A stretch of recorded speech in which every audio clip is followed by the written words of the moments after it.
अहमद साहब से सुन लें पहले। नदीम मलिक साहब, अहमद साहब से सुन लें पहले। जी मैंने एक तरफ का रुख अभी बयान किया था कि एक तरफ इस पार्टी को जिसने सबसे ज़्यादा वोट लिए थे 2024 में, इसमें तो किसी को शक नहीं है ना, ये तो black and white election commission के डिक्लेयर रिजल्ट में है कि पीटीआई के जो इंडिपेंडेंट कैंडिडेट्स थे उन्होंने सबसे ज़्यादा वोट लिए थे इस इलेक्शन के अंदर, इसमें तो कोई शक नहीं है।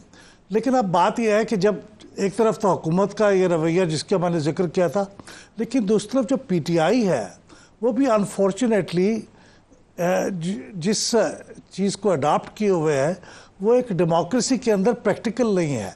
यानी आप असम्बली के अंदर मौजूद हैं, आप असम्बली को बहैसियत एक पार्लियामेंट के असम्बली के इस्तेमाल करें, वहाँ अपनी बात करें और एक मेज़ पे बैठें। मेज़ पे ना बैठना एक जमहूरियत की नफ़ी है।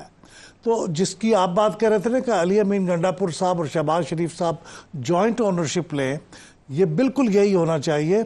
और सिर्फ इसी की ओनरशिप नहीं है, बहुत से इतने मसाइल हैं जिस पे उन दोनों का इकट्ठा बैठना बहुत जरूरी है। आप फौज को ऑपरेशन के लिए भेजे ना जी, उसके पीछे 25 करोड़ लोगों को खड़ा होना चाहिए। बिल्कुल, उसमें अली मीन और शहबाज शरीफ अलहदा खड़े नहीं हो सकते। तो पीटीआई थोड़ी सी मुझे कंफ्यूज लगती है इस बारे में। सर आपको पूरा निजाम के अंदर है फिर नहीं करती। सर आपको पूरे निजाम के अंदर क्योस नजर नहीं आता? हमारी अदालतों ने जो फैसले दिए हैं उसके मुताबिक तो पीटीआई है ही नहीं। अली मीन के पाकिस्तान तहरीक इंसाफ के तो चीफ मिनिस्टर नहीं, मलिक साहब इंडिपेंडेंट रह गए। वैसे आप फील हो रहा है कि बिलाल महबूब साहब ने अपनी स्टेटमेंट पूरी कर ली है, अच्छा लगा। मैं इनसे ये पूछ लूँ ना, अब वो जो 90-92 लोग हैं केपी असम्बली में, उनका मेरी मालूमात की हद तक तो उसके अंदर 35 के करीब इंडिपेंडेंट है और बाकी सुन्नी इत्तेहाद काउंसिल का हिस्सा है। तो पीटीआई कहाँ है?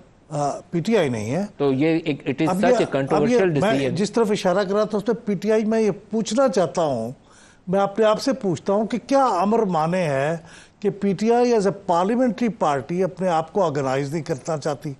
देखिए वो फैसला हो गया ना रिजर्व सीट्स का, बुरा अच्छा माने अपना माने, लेकिन अब उसका इंतज़ार था वो तो हो गया। अब पीटीआई को चाहिए कि अपनी पार्लियामेंट्री पार्टी बहुत पहले इस्टेब्लिश करनी चाहिए थी, इलेक्शन के फ़ौरन बाद नहीं की, नुकसान भी हुआ, अब उनको करनी चाहिए।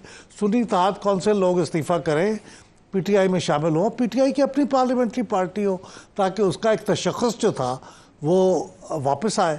तो मैं बहुत हैरान होता हूँ, इनके यहाँ इतने वकील हैं, इतने कानूनदान हैं, मैं तो कानूनदान भी नहीं हूँ, लेकिन मैं हैरान होता हूँ कि दूसरे वकील से बने तो तब है। हाँ, और मैं हैरान होता हूँ कि बैरिस्टर साहब भी वकील हैं, गुस्सा नहीं अभी मेरे से करें।